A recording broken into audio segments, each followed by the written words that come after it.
adventures! My name is Lily and welcome back to Necrobarista.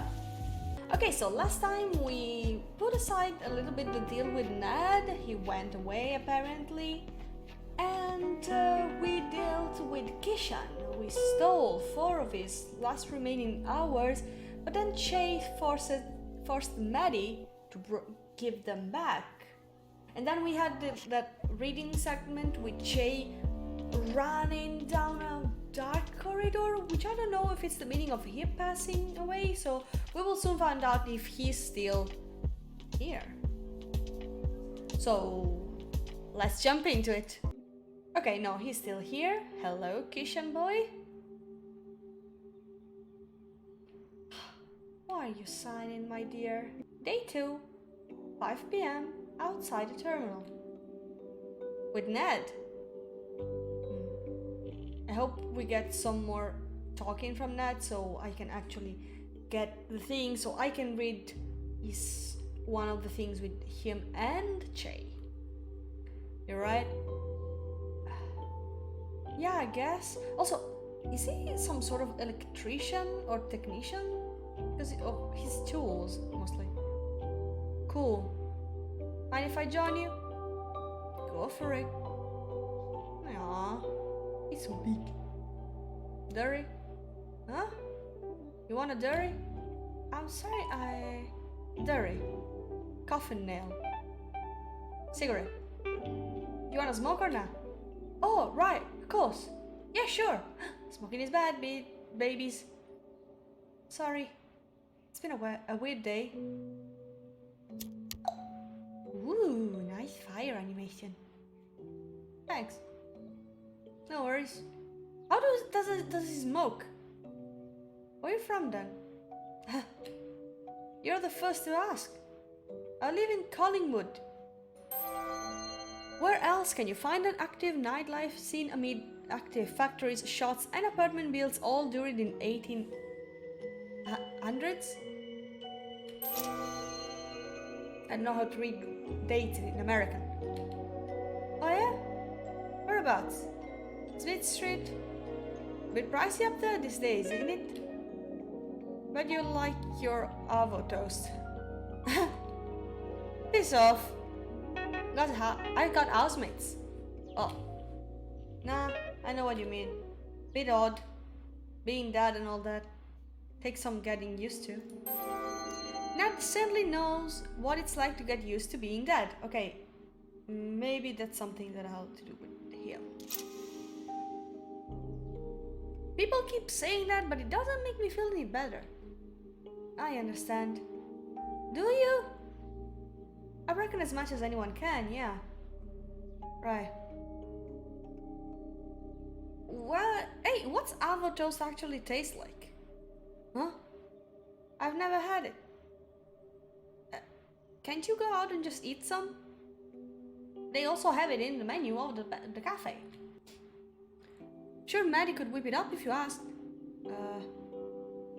Avocados are a highly malevolent fruit. Don't trust them one bit. Plus, I've got this whole situation. Oh, so that's what the straw was for. You got it. So what does it taste like? I don't know, like avocado and toasted bread? Avocado is kind of cold and mushy, but it got a good taste. Like peas? Definitely better than mushy peas. Love me a bowl of peas, mate. One famous Australian outlaw requested peas with a bottle of wine for his last meal before he was hanged. Was it him? Ah, because they're the only thing you can eat through a straw? Watch yourself. Gonna zap me with your Death Council powers? First off, it's the Council of Death, not a Death Council.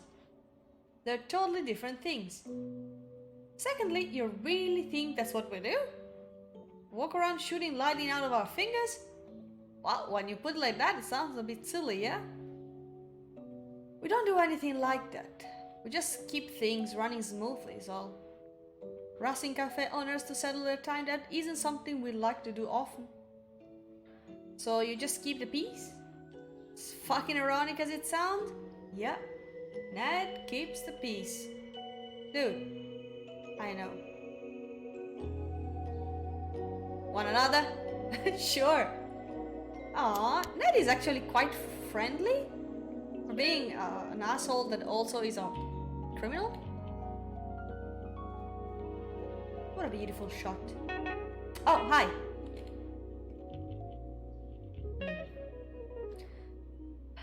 I love the sunrises here. They're alright. You watch many sunrises, Ned? Not enough, no.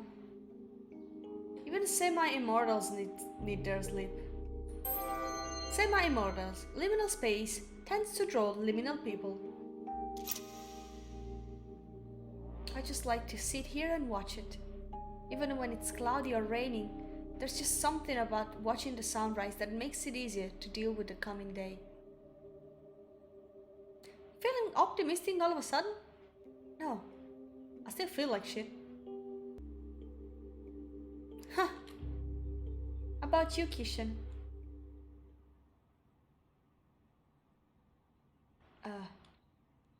It's glowing? Kishan? I don't feel great. Still having a lot of trouble. You guys, I'm dead and I've only got a couple of hours left before I have to go, and I don't think anyone here really properly understands what it's like to see your last sunrise ever without any idea what comes next, and that is really fucking terrifying. And I'm never going to see my friends or boyfriend or my family again. I'm just pass on and I'll never know if they'll remember me or mourn me, and if I'm even gonna be remembered or as a good dude or try their best or just be forgotten in a year. But that good dude who tried his best couldn't even win a friggin' game of five-finger fillet in a basement cafe that basically sits in a bank with sticks, as far as I can tell. And God, I can't even tell if that matters. Were the stakes low? High? I can't tell, I'm so disoriented. I'm trying so desperately to feel something, but all I feel is that I'm slipping away with every second. I'm losing myself by degrees, that it's incredibly scary, and I don't know how to deal with it.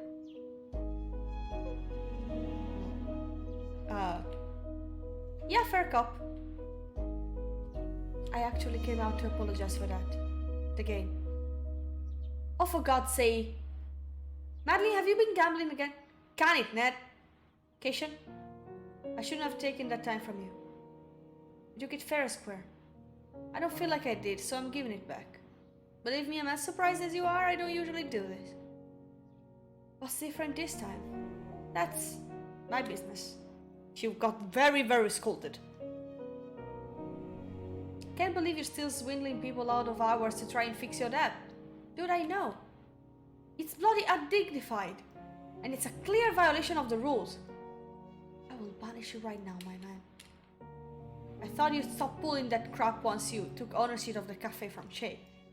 You really think doing it is going to help you pay this debt? Yes.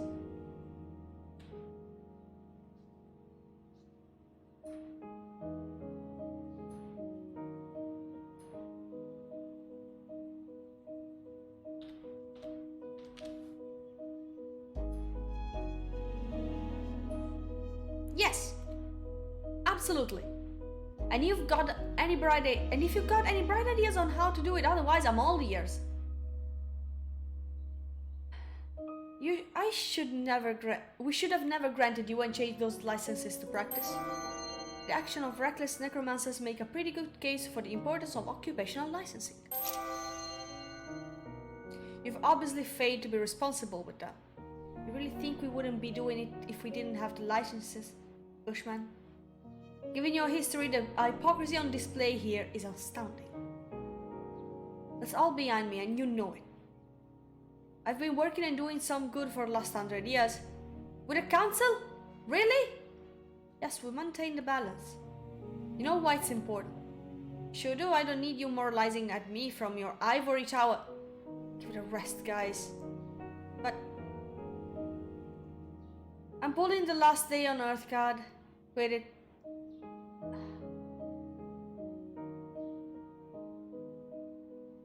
I'll be inside. Come find me when you want those hours back, Kishan. Shimmy. what it's worth, I'm sorry about all of this. I've never been to the other side.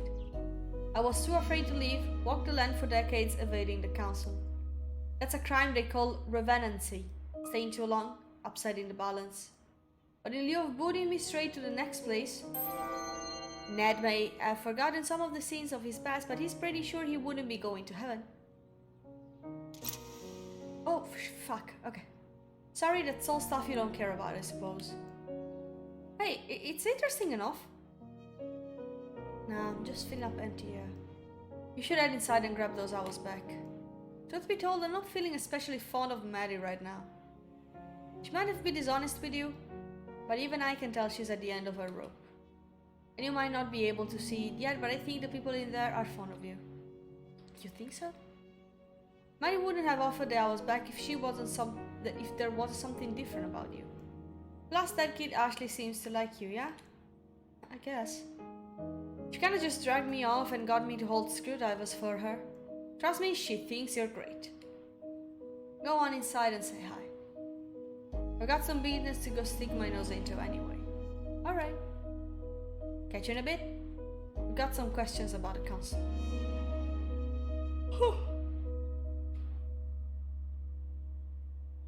Curse, I won't be out for long.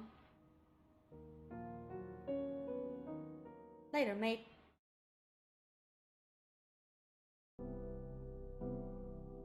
Hey. Yo. Do you want those hours back? I guess so. It's only 4 hours, I don't think it'll make much difference. If it's okay, I'd prefer that you have them. Ashley's been enjoying having you around. Just Ashley? And me too, I guess. You seem pretty reluctant to admit that, my dude. Don't psychoanalyze me! Sit still for a minute. Alright, you lay your hand on mine and place your index finger on my wrist. Is this a part of a ritual or just an excuse to hold hands? Shut up. Thanks. Watch carefully and no matter... The difference inside of their hands is huge. Watch carefully and no matter what I do, don't move your hand. There's usually a binding spell I use to make sure that doesn't happen, but I've run out of the reagents required and you probably don't care about that. True. Alright. Yep. I give this time freely and without coercion. As above, so below, I maintain the balance. Ow! I maintain the balance. No? That's it? Oh, okay. I thought he screwed up by removing his hand. How do you feel? I actually feel better. I feel less itchy. Yeah, we weren't kidding about that yesterday. As you linger, you begin to upset the balance, and as I understand, it doesn't feel good. Right, yeah. Why doesn't that get to stick around then? Does he just ignore it? The council are a special case. They're most similar to demigods or demons that they are to us. That's fascinating. Tell me about it. I'd have joined ages ago, but they uptight dicks. They don't seem to so bad to me. That's because you've not run into any of their ridiculous rules. Bunch of bloody regulations on manipulation, time force, and certain standards out of treatment of spirits. Standards.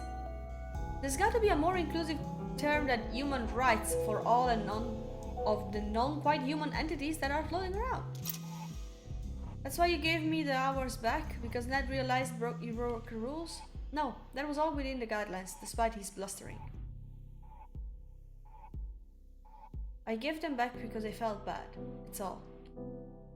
Oh, neat, so you pity me. I love that. I'm actually really into it. No, dude, it's not like that at all. Now you don't need to clarify, I get it. Seriously, last day on Earth, moving on. Fine, sure, I'm sorry. You person? Ned? Sorry, I've got to serve this customer. I'll help. Really? It's not another two-person job. Sometimes two people working on a task will be less efficient than one. Sometimes Kishan doesn't care. Yep. Come on. And this is how it becomes part of our stuff. Also, new people. Several new people. Day 2, 6 p.m. The terminal. Phew. Anything else that needs doing? Now I'm going to take this tray of glasses into the kitchen. You can go chill for a bit. I'll take them. You need a break. Sure. Where's the kitchen? That way, you'll find it eventually. Cool. Back in a minute.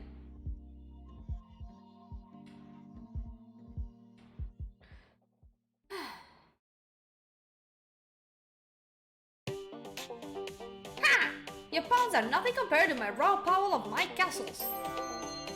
Rook and Castle both offer production and defending team, but Rook seems to be more popular. Nothing. Yeah? What's this then? Ah! My castle! Brought low by my own hubris. Now we're just a pawn. And maybe a little bit of hubris. When Chase is actually thriving, it's hard for him to feel like he's doing the wrong thing. Maybe that makes him overconfident, maybe it makes him just the right confident. Bishop! Oh, Bishop! Knight! Your other castle and check. Check, you say? I didn't think of that. You activated my trap card. Woohoo! Hey, buddy, come check this out. I tricked him into a false sense of security.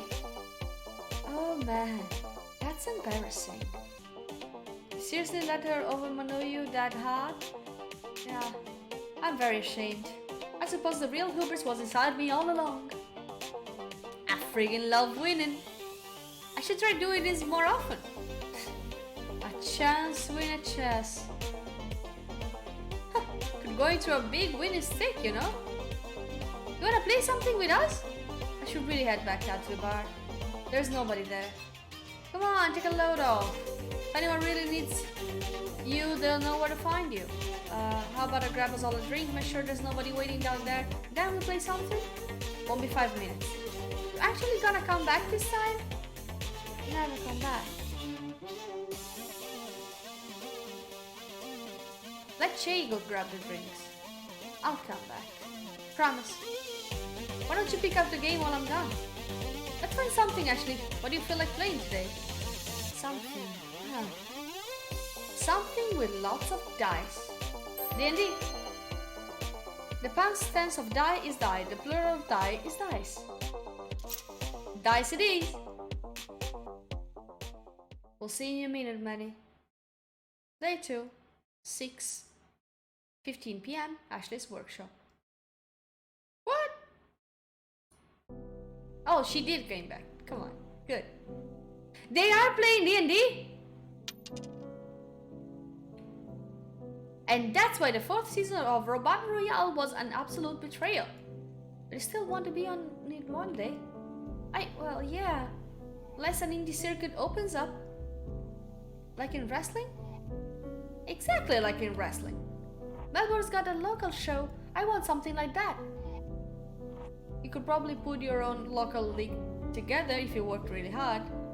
Perhaps you could build the robots and get people to battle them? Human-controlled bots? Wait, I just noticed there are a Maddie pawn, a Milk cartoon pawn, and a Ned pawn? What? Human-controlled bots are boring though. I want to get more of that spirit juice and put together a bigger Ashling. Spirit juice. Veteran necromancers will advise that spirit juice is not something to play around with. Masters know that playing around is the best way to learn. How big? I think I'll start at car size, then move to more of a Basset agent from Factor. Huh. Not sure we have enough to power one of those. We'd have to get Maddie to source you a large amount of it. We'd need leaders of it at least. Could you, Maddie? That'd be super cool. Didn't you say it was illegal though? Well, technically. But what Ned doesn't know won't hurt me. Man, he'd lose his head if he knew half the things we were doing around here. I don't know, he seems fairly lenient with you, right? Huh, he wasn't always like that. A long time before you turned up, he nearly shut me down because I... Would you believe it's because I sheltered a criminal? But Ned nearly shut you down because of that? Am I thinking of the same criminal you are? Trust me, the irony was apparent. I found it very, very funny. What sorts of criminal were they? Just a minor demon on the run. Most demons aren't lucky enough to find someone as welcoming as Jay, especially the ones that haven't had a chance to make a name for themselves. I don't know what she did to get a price on her head. Just took her in when she stumbled through the door, dripping blood everywhere. Huh, that's metal. It was extremely metal. How long did you manage to hide her for? Not too long, maybe 6 weeks. The time flew by and I'm being honest. What is that? Was she from the clock realm? No, nothing like that. We, bonded? Magically? How'd you do that? I thought I heard you telling Maddie that sort of thing was impossible between beings on this plane. No, not magically. We were... lovers! Dun dun dun! Ew! Yuck! Ew! Happier days. I love hearing about when you were younger and reckless. Gosh, what do you think I am now, huh? Old and boring? Definitely old. Despite myself, I must say you're definitely not boring. There's that patent Maddie charm. Well, you know me. I'm full of them.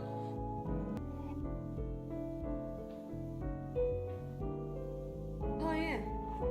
Charms. Hexes. Curses.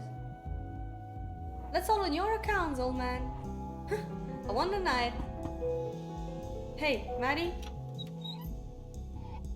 Oh, hey. Hey, dude, having trouble finding the kitchen? Yeah, I couldn't. I checked everywhere. It's just behind the bar, man. You can't miss it. I told you I checked everywhere. Now you're not catching my drift. It's just behind the bar. You can't miss it. Have another look, he'll be there this time. Sometimes you gotta remind the quantum always that it exists. Fine. How long are we going to keep him here, Maddie? Oh, we're keeping him? No, we're not keeping him. I'm going to let him stay as long as he wants. He'll leave on his own accord at some point. Feel sorry for him? Weirdly, yeah. I don't usually get attached to customers, but he's a good dude.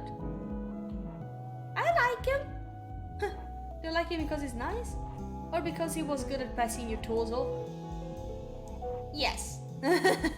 Don't get too attached. He's not gonna be here forever. Well, duh, I know how it works. I'm going to enjoy having him around just like you taught me. Don't cry because it's over. Smile because it happened. Actually, that's from the motivational calendar I threw you out last week. I never said that. Huh, same. I'm used to people moving on, is the point. I can deal with it. Good. Days 2, 6:30 to terminal.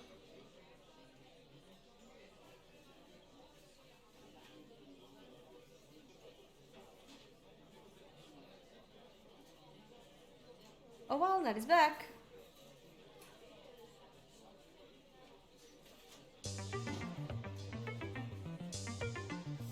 What? What did she do? Fuck!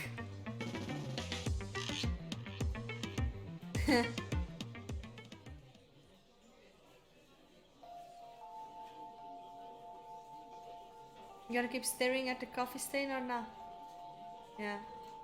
Okay, whatever. Where's the coffee stain? Oh, on his hand, I think.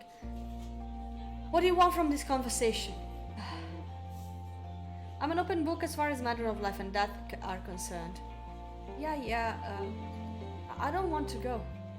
I know you've probably heard this from, I don't know, 1,000 people or whatever. Given the amount of traffic the terminal gets and how long it has been open, 1,000 people is a pretty low estimate. It's not about staying around for people or wanting to go back to my old life. As wonderful and not stressful as that sounds. Like, I'm not afraid of what lies on the other side. I don't think there's any point in worrying about it until I'm there. I just don't think I've spent enough time here. The cafe? No. All this. I guess you'll call it this plane? Roughly speaking, I suppose so. I want to know what you did to be able to stay. Sure. Did Maddie give you those hours back? Yeah. Why? Well, that's a way. You can just find enough hours to stay as a spirit, half here, half gone. But it's a wretched existence. I wouldn't want to live like that.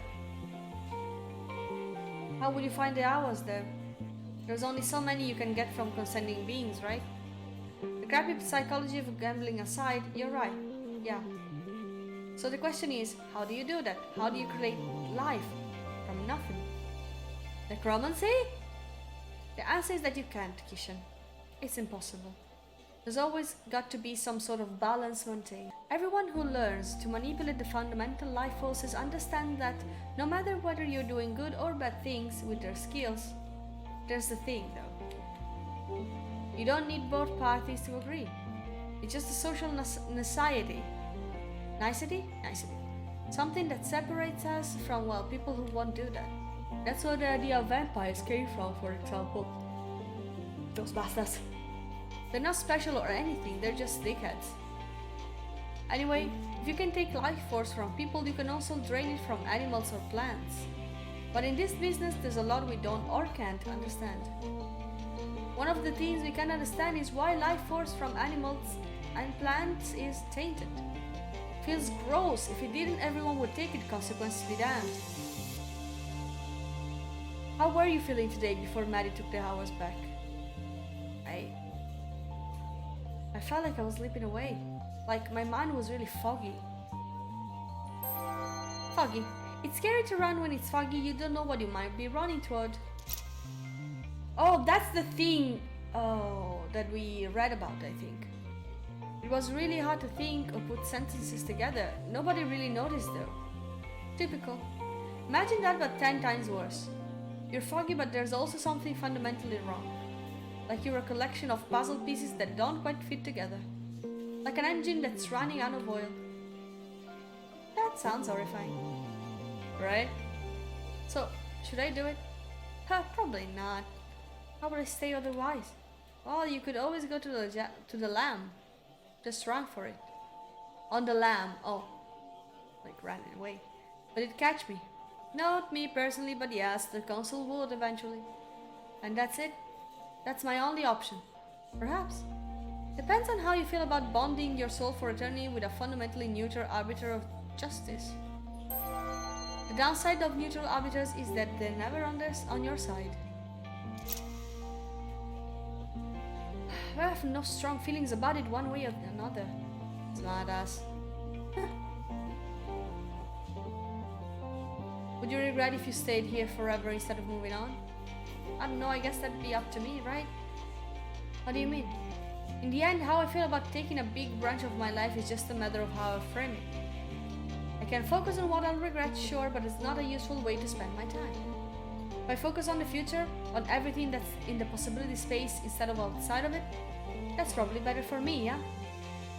Sure. You don't sound convinced.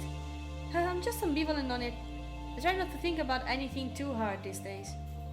But if you're willing to accept eternal bondage with the concept, I can keep you here.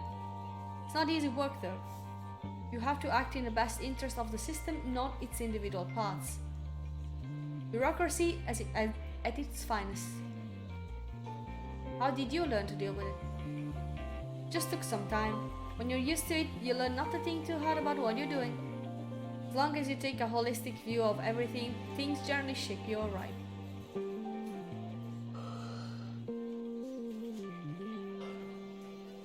tend to only bother the biggest rule breakers anyway.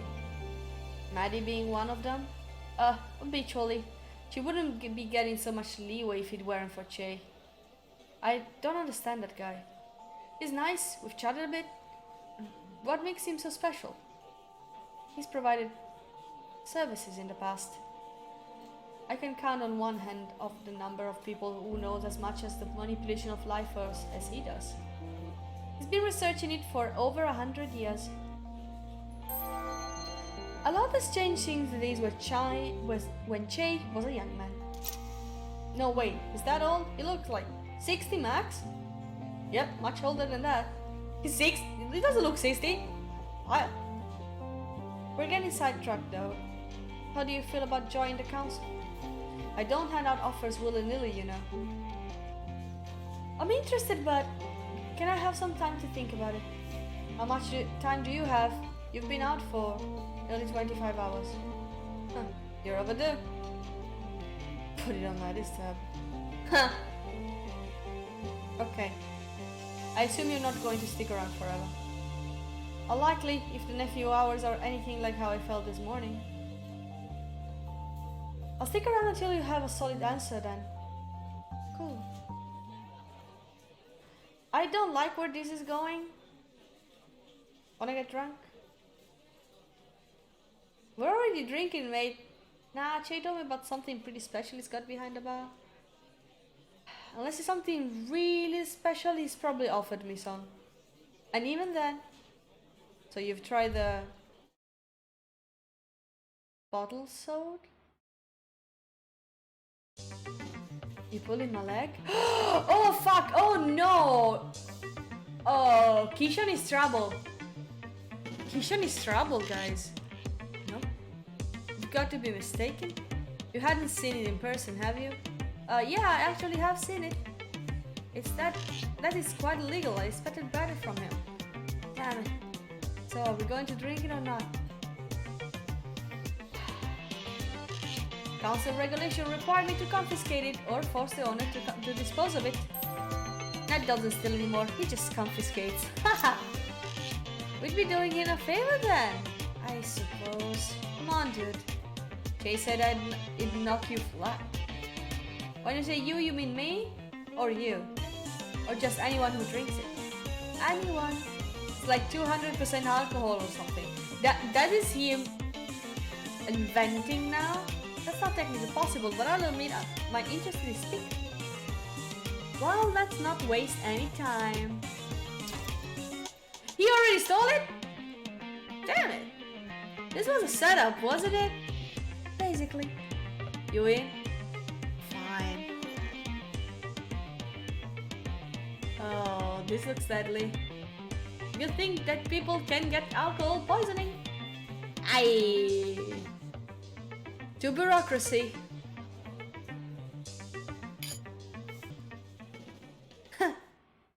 To bureaucracy.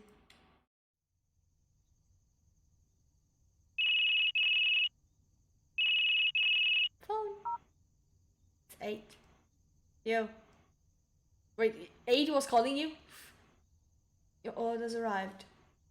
3 days late, mate. I got held up by a mutual acquaintance of ours. Shit, that explains why he's in my hair. I'll be there in half an hour.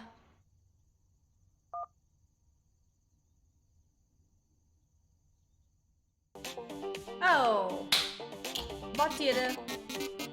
The databases is considered to be a vital part of the hero's narrative.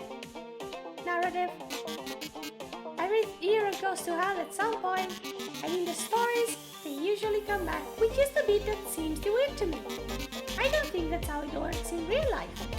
The cafe has a bunch of heroes come through, claiming that they were going to conquer hell and come back. They never returned as far as I saw. The idea of catabasis is that, in the grand scheme of things, hell or the underworld or Hades or whatever you want to call it, anyway, it's on the outside of wherever we are. Like we're trapped inside this sphere and if we leave it, we go to hell. Did the ancient Greeks ever consider that maybe we've been on the outside the whole time, just waiting to get in? Maybe they did. Matter of perspective. I guess I'll ask one sometime if I ever meet one.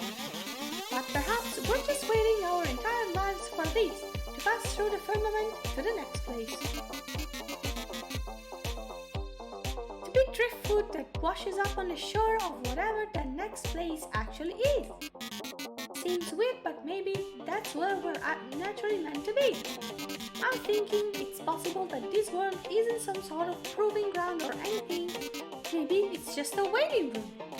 Maybe a beautiful, flawed, complex waiting room. Personally, I don't think there's anything like heaven or hell waiting for us. No judgment either. The world doesn't ever cooperate in binaries or absolutes. Yeah, right. That's just flawed human thinking projected onto things that are much, much more complex than they can ever perceive. And I don't think that's waiting on the other side is even something that we can conceptualize. I bet it's cool. It's a shame that's a one-way trip though. And that was a monologue from Bottle, which name I completely forgot. Okay, this is what I got. I got Semi Immortals, which is lore. Minor Demon, which is more lore. I have a lot of lore. Spirit Juice, which is magic. Bowl of Peace, which is food. Two-person job, which is Kishan. Getting Used to, which is Ned. Yes, we have a Ned. We can read the thing about Ned. Hubris, which is Shay. Alright. Where are we? Oh, we're outside. Teen Transient. Transient.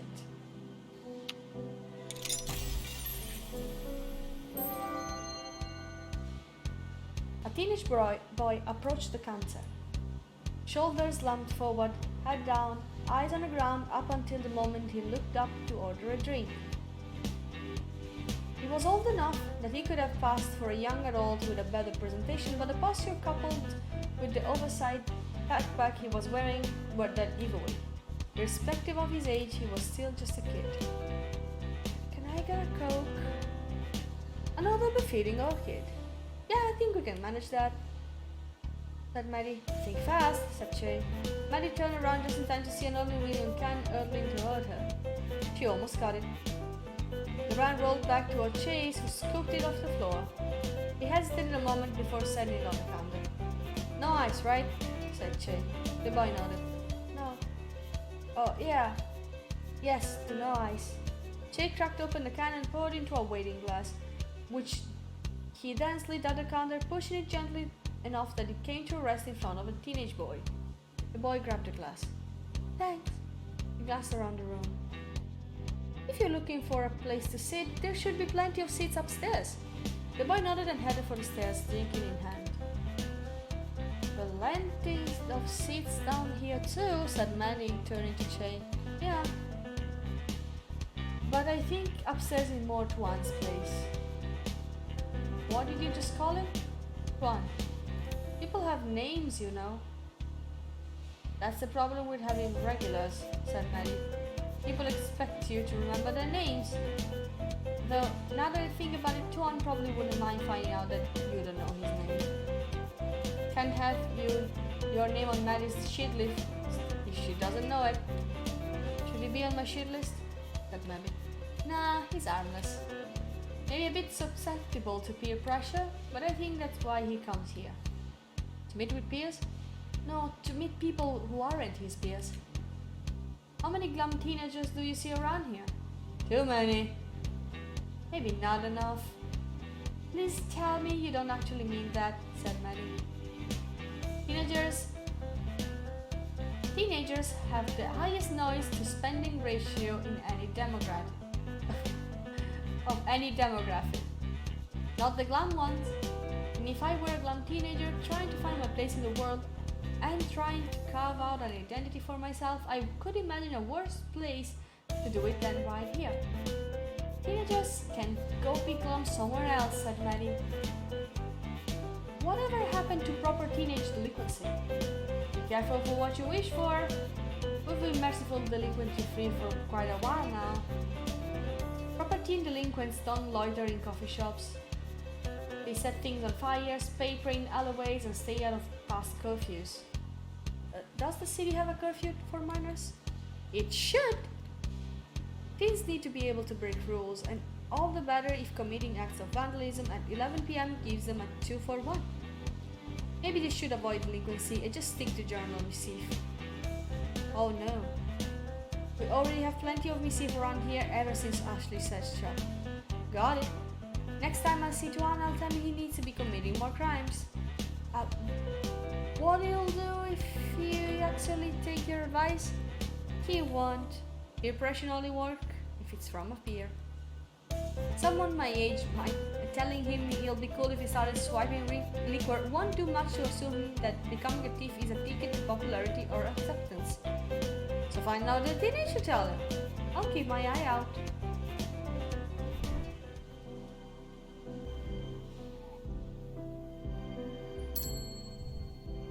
I want to read this.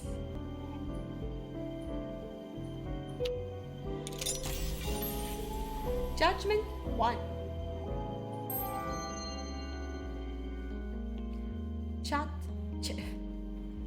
Che sat in the corner of the cafe with a book in his lap. His eyes danced over the page for several moments, the words on the page illuminated by the candle that sat perched on the armrest of his chair. Then, after several moments passed, he turned the page. He hadn't actually internalized any of the text on the page, nor had taken any of the text in the 50 preceding pages. He was vaguely aware of the fact that the book kept on referring to a man named Harry, who Che presumed was the protagonist of the book he held in his lap, but beyond that, knew little to nothing. Che didn't particularly mind this fact. In fact, if he started actually following the story that was told in the pages of this book, he would consider it a great failure. Chad enjoyed sitting down with a book, and he enjoyed the platonic idea of reading, but when it came to telling stories, he found books to be a poor substitute for a person sitting next to him. He didn't pick up books when he wanted to be told a story. He picked up books when he wanted to be alone, situate comfy chair, and bask in candlelight and sit silently in a meditative state. He turned another page. "Hey," said a familiar voice, interrupting him. "I'm in the middle of a book, Ned," said Che, "if you hadn't noticed." That was the book's secondary function. It deterred people who might see a man sitting alone and seize up an opportunity to start a conversation where he was not in the mood for conversation. "Is it a good book?" said Ned. "I was enjoying being alone with it." "Yeah, you look really engrossed. I'm sorry to interrupt, but I've got a favor to ask." "Why is it always to ask a favor?" said Che, looking past Ned and speaking to no one in particular, even though there was no one but Ned near around to hear him speak. "Why is it never, 'Hey Che, I just wanted to stop by to offer you a favor'? I did that one time." "You said you were busy, which I figured was your way of politely saying, 'Please don't bother me with this kind of visit,' so I stopped." "Did you? I don't remember it." "I'm sure you do remember it. It was from back before you started forgetting things. The time around, when did the war start?" "You're going to have to be a lot more specific," said Che. "You know, the war with the soldiers and the guns?" "Oh, that war. I did narrow it down a bit, didn't I?" "Not that old," said Che. "Wars were fought with guns even when I was a young man. Same for you." "Did they?" "Huh. Well, it was the war with the, Nell trailed off. He raised a hand to his face and flicked his helmet, mimicking the unmistakable ping of an M1 Garand. "World War II? Which one was that?" "The one with the Nazis," said Che.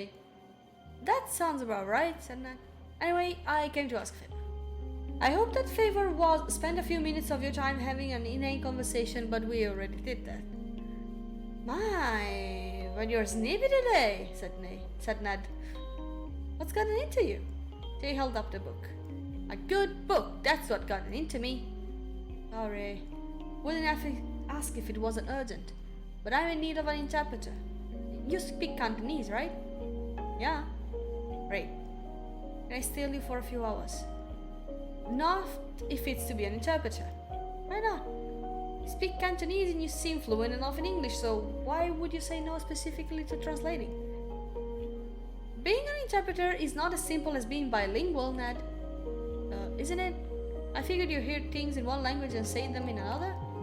Seems simple to me. Are you literate? Let's say, a bit. Can you write a work of great literature? Said Shay. Nope. Well, there you go. There's more to translating than being bilingual. Oh, come on. I'm in a pinch.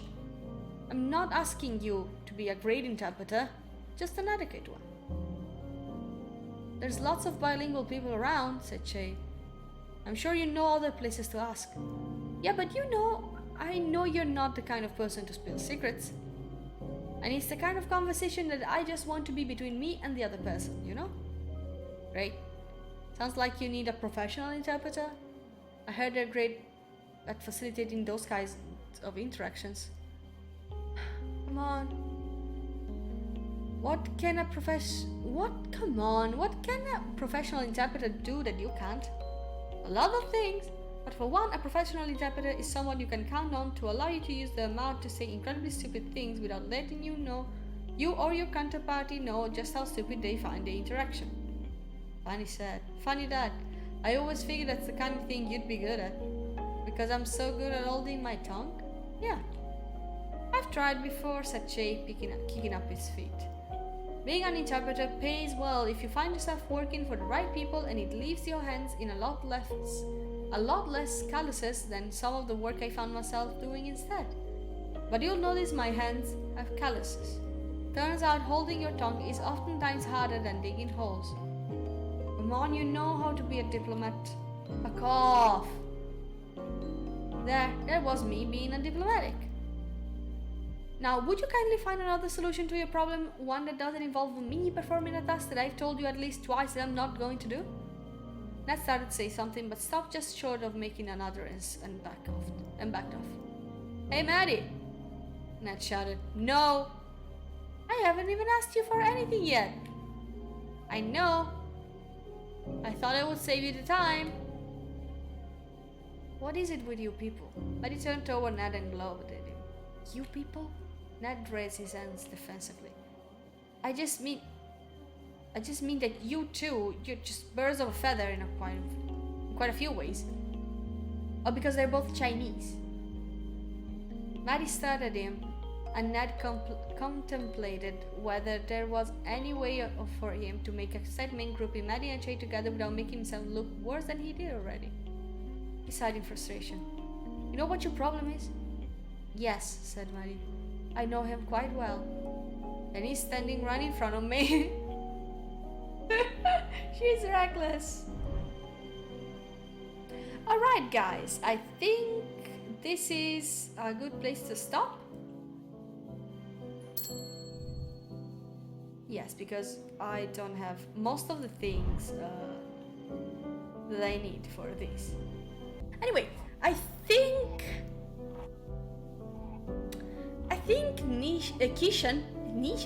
Kishan is going to be a little bit of an issue for this cafe. Seems a bit too reckless and too eager to join the council, probably just to spite Maddie. He seemed mad at Maddie because he thinks she pities him. Because she can't tell him Ned scolded me because it's not fair. So now he thinks that she pities him, and this may lead him to make bad decisions. I don't know. I like him, but I don't know if I can put my hand on fire for him. Anyway, this is it for today's episode of Necrobarista. I hope you like it. Let me know in the comments down below. If you like this video, leave a like, and if you want, subscribe, ring a bell, all those YouTube things. Anyway, I will see you in the next video, and in the meantime, bye!